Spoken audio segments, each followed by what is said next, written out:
Hi friends, അപ്പോൾ നമ്മളുടെ പുഷ്കോക്ക് 2 ബാത്റൂമിലാണ് വരുന്നത് കേട്ടോ. ഇന്ത്യൻ ക്ലോസറ്റിലാണ് നമ്മൾ പുഷ്കോക്ക് കൊടുക്കുന്നത്. വാൾമൗണ്ട് ക്ലോസറ്റിൽ വെച്ച ഒരുപാട് വീഡിയോസ് നമ്മൾ യൂട്യൂബിൽ കിടക്കുന്നുണ്ട്. ഇത് സാധാരണ വെക്കുമ്പോൾ നമുക്ക് ഏകദേശം ഒരു 3800 റുപ്യ ഉണ്ടെങ്കിൽ ഇതിൻ്റെ പ്ലേറ്റും ഈ പുഷ്കോക്കും കംപ്ലീറ്റ് സെറ്റായി കിട്ടും.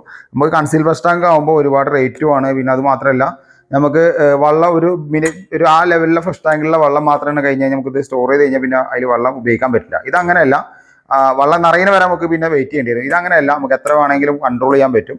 നമ്മൾ കൺസീൽ ഫസ്റ്റ് ടാങ്ക് വാങ്ങിക്കഴിഞ്ഞാൽ രണ്ടാമത് അതിൻ്റെ പ്ലേറ്റ് പിന്നെയും വാങ്ങാൻ നിൽക്കണം. ഇതിൻ്റെ കൂടെ തന്നെ എല്ലാം സെറ്റാണ് കേട്ടോ. അതുണ്ടോ, ഇതേപോലെയാണ് വരിക. ഇതിൻ്റെ പ്ലേറ്റ് ഏകദേശം ഇതേപോലെയാണ്. നമ്മൾ ടൈൽ ഒട്ടിച്ച് കഴിഞ്ഞാൽ ഇത്രയും ഭാഗം മാത്രമേ നമുക്ക് കാണാൻ പറ്റുള്ളൂ. ഇത് പുഷ് ചെയ്ത് കഴിഞ്ഞാൽ ഫ്ലഷിലേക്ക് കറക്റ്റായിട്ട് വെള്ളം വരും. ഇത് തന്നെ നമുക്ക് കൺട്രോൾ ചെയ്യാം. എത്ര ലിറ്റർ വെള്ളം വേണമെന്നുണ്ടെങ്കിലും നമുക്കിതിൽ കൺട്രോൾ ചെയ്യാൻ പറ്റും കേട്ടോ. വാൾമൗണ്ട് ക്ലോസറ്റിൽ വെക്കുമ്പോൾ കുറച്ച് കാര്യങ്ങൾ ശ്രദ്ധിക്കണം. കാരണം കറക്റ്റായിട്ടുള്ള ബോൾട്ടിൻ്റെ അളവ്, 4 ഇഞ്ച് പൈപ്പിൻ്റെ അളവ്, അതേപോലെ 1.25 ഇഞ്ച് പൈപ്പിൻ്റെ അളവ്, ഇതൊക്കെ നമ്മൾ കറക്റ്റായിട്ട് ശ്രദ്ധിക്കണം കേട്ടോ.